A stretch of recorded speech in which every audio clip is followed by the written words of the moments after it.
Opisyal din lang kilala king publiko kapamilatan ng metong a media presentation ding kandidata para king Mutya ning Angeles 2024.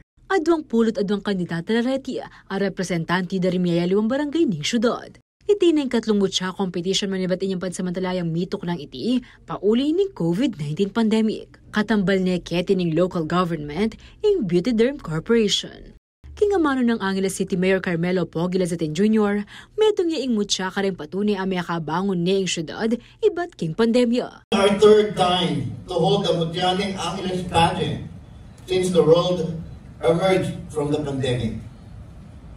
In many ways, the Mutya ning Angeles pageant has become a symbolic for our city's re-emergence, held by our bright and beautiful Angeleñas.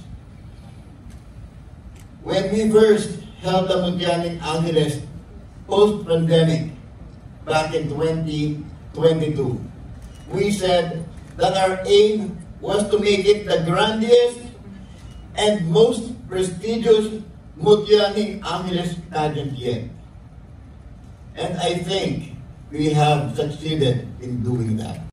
Kareng ligligan kete labod kapampangan metong yan naman ng Mutya ning Angeles, kareng maragul ababye pa premyo.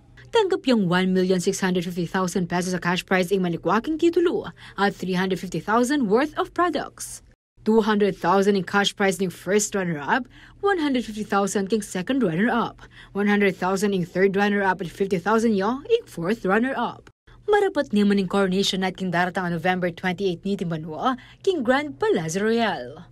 Liana Canilaw, CLTV 36 News.